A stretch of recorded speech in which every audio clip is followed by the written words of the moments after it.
Good morning, true crime friends, and Happy New Year! Listen, welcome to 2025. It's a brand new year, and I have a new case for you, sort of. So listen, it's still early in January, and courts are mostly closed, but over the holiday break, I was like, wait. What can I watch? What is happening out here in these true crime streets? You know what I found? Oh, honey, I found it. A little documentary called Chimp Crazy. Have you seen this? This thing is 100 kinds of crazy. Now, just know, this response to Chimp Crazy, this description of it, will include spoilers. So if you don't want to be spoiled, go ahead and cover your ears or just skip on to the next video. But y'all, we need to talk about this Chimp Crazy. But first, you know what you need to do. Please like this video and subscribe to the channel. It helps other people find us. So look, picture it, Florida, because isn't it always Florida? Like a couple of years ago, right? Remember Tiger King? At the beginning of the pandy, this crazy documentary came out about an exotic animal keeper, and that documentary was called Tiger King, right? Tiger King was directed by Eric Goode. Well, apparently in the crazy exotic animal world, everybody was like, that Eric Goode is terrible. Eric Goode was like, I would like to do a documentary about crazy people who keep primates as pets, but everybody is scared of me and they think I'm gonna make them look crazy. P.S. It was a short trip to make them look crazy. Anyway, and so he was like, I'm gonna hire an actor and he's gonna be my proxy director. Listen, if you got to fake and hire a proxy director, you're probably starting off bad, but that's just my opinion. So first of all, they're like, who keeps primates around here? Oh, look, there's this lady, Connie Casey, and she's like the primate lady. If you want to have a primate as a pet, oh, Connie Casey is the person. And so PETA, the People for the Ethical Treatment of Animals, was like, hey, Connie Casey girl, listen, come here. We want to talk to you. You can't be doing this. You can't be keeping all these animals. And Connie Casey was like, look, I'm old. I'm trying to stop breeding primates, but the money is so good. And I don't want this heat. I don't want to be on camera. I don't want any parts of this. But there's a volunteer who works down at my primate, whatever you call it, wherever she was keeping all the monkeys and stuff. She's like, it's a lady who works here. Just talk to her. Her name is Tanya. She's a former nurse, and she's real good with the primates. She takes good care of them. And so the proxy director was like, okay, Tanya girl, can we talk to you? And Tanya was like, yes, I'm ready for my close-up. I have big giant eyelashes that when I blink, it looks like I'm fanning you. Child, she's a whole mess. Oh, she got the lips, look like this. I was like, was she trying to mimic a baboon's behind with those lips? Because that is very much giving monkey ass. Anyway, so Tanya Haddox was like, Connie, don't worry about it. You step aside. I will take over all the primates. I will be on TV because I'm ready for my close-up with my big Dolly Parton hair and my big boobs and everything else, and my love of being on camera in a short t-shirt and a short pair of shorts, even though I'm way too old for that kind of madness. So I was like, okay, what have we here? This lady looks a hot ass mess. So PETA was like, okay, Tanya, we're going to deal with you since Connie Casey has stepped to the side. Girl, you're going to have to get rid of all these monkeys. And she was like, I can't. We're taking excellent care of them. You see, they're here in these concrete boxes and metal cages instead of the forest, and they love it. And yes, periodically and from time to time, they try to unfortunately unalive me. But aside from that, they're doing great. And PETA was like, it's going to be a no for me, dog. So PETA goes to court, and it's like, hello, judge. Tanya's down there keeping the monkeys and stuff, and the monkeys look very unhappy. It's not natural. We want to take them to like a natural habitat where they can live out the rest of their lives in peace and freedom on grass and eating food that's like not McDonald's and other assorted junk foods. And the court was like, that seems like a good idea. Tanya girl, hand over all the monkeys. And Tanya was like, oh, I hate this. This is terrible.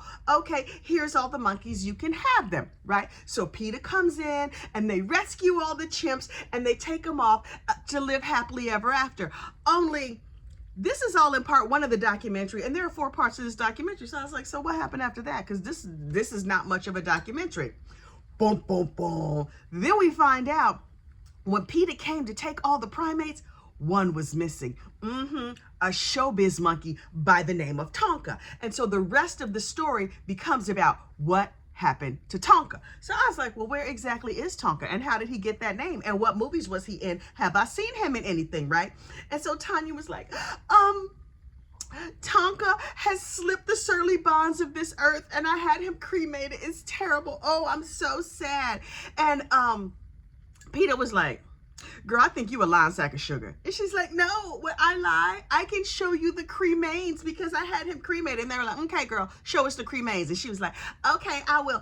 Dang. Now I gotta find some cremains because these people want proof that Tonka is no longer on this mortal coil, right? So Tanya goes and gets herself a bag of ashes. I think she had a barbecue or something because the ashes were real smooth and uniform, like what you would find in the bottom of your barbecue. And I was like, girl, I've seen cremains. I mean, not personally and close up, but that don't look like cremains to me. But she's like, this is him. I'm very, very sad about it. Oh, I'm grieving right now. Excuse me while I bat my spider looking eyelashes and fan you with them. And I was like, something in the milk ain't clean.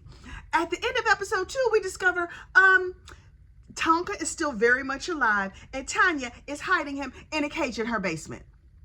Which, whether or not you realize this, a cage in the basement is not a natural habitat for a chimpanzee, just so you know. And I was like, these folks are all crazy. Tanya's like, I have a child of my, hang on. Done talk my throat dry. Anyway, Tanya is like, I have a biological child of my own, but he's grown up and he's turned into, I guess, a normal human being child. I have no idea. But Tonka is my real baby and he will be my baby forever and ever. I love him so much. And when you love something, you put it in a cement cage in your basement and feed it junk food so that it's overweight and unhealthy, the way the Lord intended. Now listen, these are Tanya's sentiments, not mine at all. And so I was just like, this lady is nuts. I'm starting to see why they're calling this Chimp Crazy, because she's a little crazy. Also, in addition to Tonka, who's about as big as she is, she also has other primates, like little monkeys, big monkey, all kinds of primates just running around her house. And I was like, in my spirit, I was like, Heifer, what are you doing? This is crazy. And so in the documentary, they tell other side stories of people who kept chimpanzees as pets. Remember in Connecticut, now listen, because I live in the New York tri-state area, I remember this case very clearly. This woman in Connecticut was keeping this chimp called Travis, and oh, he was her baby and everything was good and she loved him and she fed him coffee in the morning and he slept in the bed with her. They took baths together. That sounds real nasty to me, but what do I know? And then one day Travis had enough and was just like, girl, I'm not taking this. Now listen, he didn't say that in English, but basically in chimp language, he let her know he was done, like super duper done with this heifer. And so she was like, oh, he's out of control. So she called her friend to come over to her house. Friend, why don't you come over here and help me? Because Travis is having a very bad day and he's going crazy. So the friend shows up. Charla is the friend. Charla shows up and it's like, I'm friends with Travis, your chimpanzee lady in Connecticut. However, could I help? And so she's like, she pulls up her car and she's just like, oh, he looks super mad. So I don't want to go near him. And Travis attacked Charla, and Charla Nash was the lady's name, and ripped her whole face off. I'm not saying that euphemistically, like he removed the entirety of her face and kind of tried to eat her. Now, good news is he did not entirely consume her and unfortunately unalive her, but he did try real hard to eat her. And then, so the Connecticut lady gets on the phone like, help, I've been keeping this chimpanzee and he went chimpanzee on my friend. Oh my goodness, I can't believe it. So the popo showed up and shot poor Travis, which P.A.S., maybe he shouldn't have been living in your house and taking baths, but you were sleeping in your bed, but that's just my opinion, right? And so, Charla Nash went on to live without a face and they did surgeries or whatever. And she's still alive, by the way. She still don't have a face. Her eyes are missing, her nose, everything. Her mouth still works so she could talk. She was on Oprah one time. Child, they showed her face. I was like, oh, please. No. I wasn't ready. I thought I was ready. I was entirely not ready. Anyway, so I was like, why are y'all telling us this side story? Just so that we know how violent a chimp can be if a chimpanzee goes chimpanzee on your behind.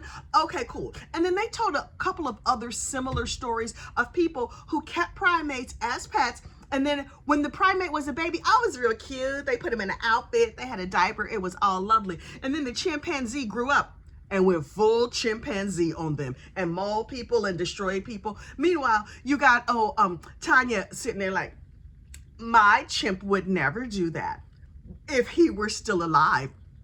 Tonka is a lover, and not like a lover, you know what I mean? He's lovely and he's loving and he's kind, and I like him so much, and we just he's the very, very bestest. And I was like, girl, they just told us 12 stories about chimpanzees who went chimpanzee, and you gonna say your wild primate is entirely different? Miss me with this madness. Anyway, so finally Tanya is like, okay, I've been keeping Tonka locked up in my basement, and he don't seem that happy about it. And I think his health is failing him. Now, how would she know? Because they never showed the lady taking him to the doctor. The vet didn't come over, nothing like that. I was like, girl, this don't look good. So Tanya was like, okay, hey, proxy director of this documentary that you're making about me, because I really, really, really like being on TV. Listen, Tonka has been in my basement this whole time, and he's sick, and I don't know what else I can do. Obviously, I'm gonna have to euthanize him. And I was like, wait. She gonna take the monkey off this mortal coil because she can't stand the heat. She, instead of just letting him go out in the world and be a monkey, I mean, not out in the world, not with me and you now, but instead of letting him go to a sanctuary and be a monkey, you gonna end his life? Ma'am, these primates can live to be as old as humans, and this monkey is only like 30 or something. So, girl, that's not right. So the proxy director was like, hey, main director, she gonna unfortunately unalive this monkey. You should probably tell somebody. And so the main director, the dude who directed Tiger King, was like, boop, boop, boop, boop, boop. Hello, Peta, we gotta tell you something. We got footage. She got the monkey in the basement. You gotta come and save him, because she about to, she gonna unfortunately unalive him there in the house. And I was like, oh, what's gonna happen now? And then at this point in the documentary, they tell other stories of people who kept primates, and the situation went all the way to the left. So Peta finally goes to court and gets the paperwork that says, heifer, we have seen the videos, and we know you got Tonka in your basement, which PS is not a natural habitat. And so we're gonna come in and take him. And she's like, I can't believe that somebody has told on me. This is terrible. Oh my goodness, whoever could have told? The only people I told were that film crew who's following me around all the time. Girl, how did you think that was gonna go? You're like, I wanna be on TV real bad. And all of these film people that are here filming me playing with this monkey in the basement, I'm sure they couldn't possibly tell. So anyway, Peta swoops in, they have court documents, and they're just like, okay, ma'am, you've been hiding this monkey for months and months and months. Now you have to give him up. And she's like, he won't survive. He's not good with other primates. He's only good with me, his mother, and I feed him all the French fries and chicken nuggets he can stand.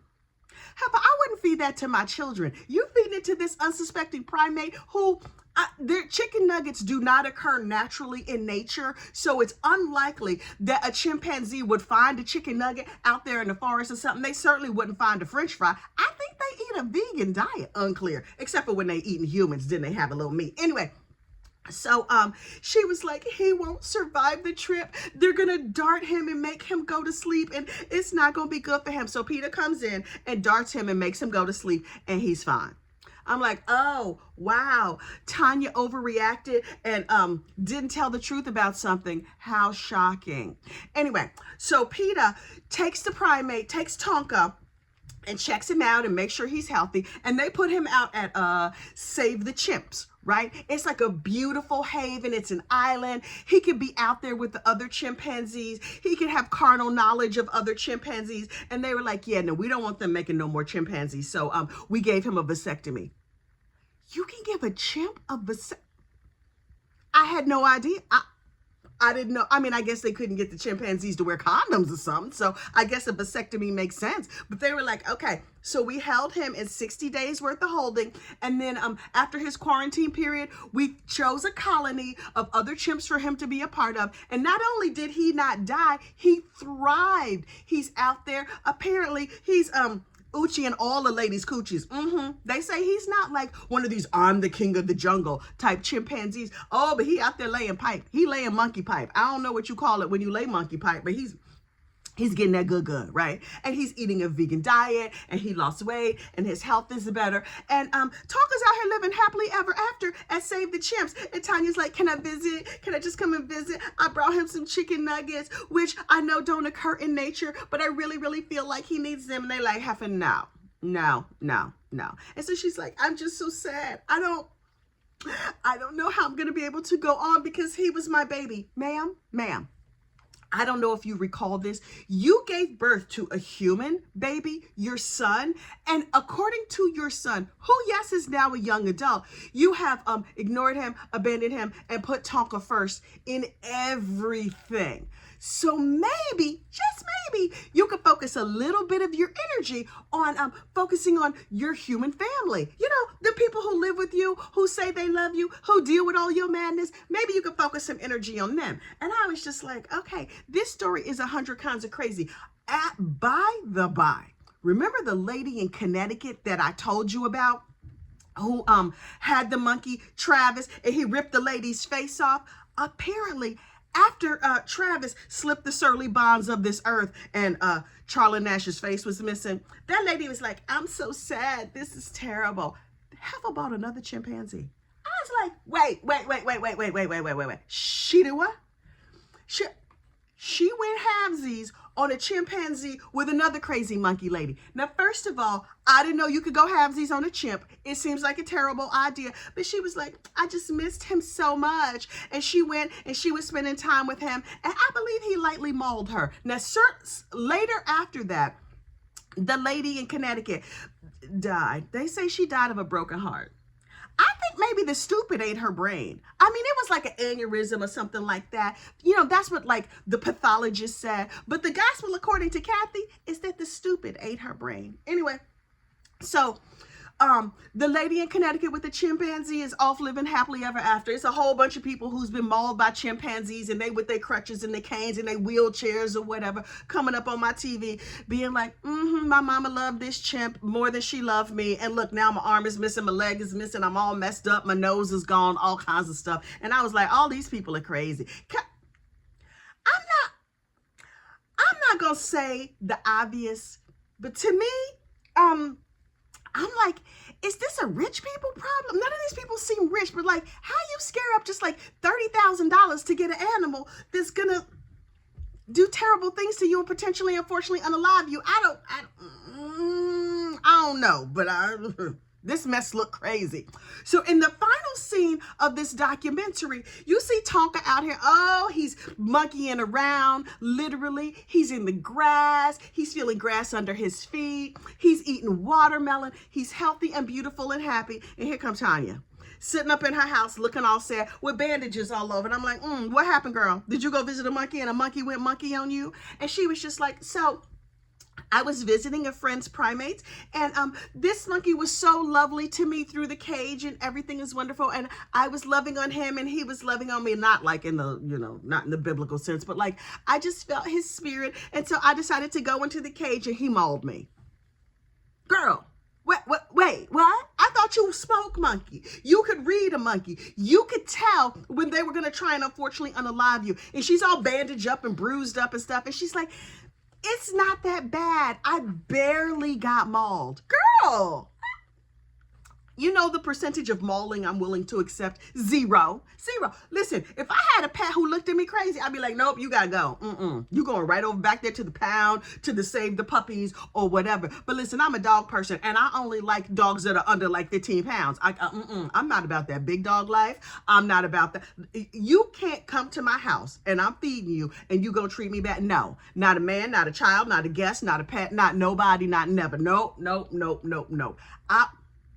This lady, in my personal opinion, no, I am not a psychiatrist. She need help. She need the prayers of the church. She need Jesus. And listen, you know, usually we do not invoke the name of the Almighty because Jesus is busy. There are things happening in the world. There are people who are sick. There are wars happening. We do not invoke the name of the Almighty because that would be sacrilege, right? So we say our prayers to the Golden Girls and to Tina Turner, our alternative deities. This lady, this Tanya, she needs actual Jesus. Absolute. Hashtag actual Jesus. That is facts, my friend. Our substitute deities cannot help her. Hashtag actual Jesus. I'm just telling you right now. Anyway, so Tanya lives mauled ever after. Tonka lives happily ever after. And I gotta go take a shower and go to work. You have a great true crime day. Bye.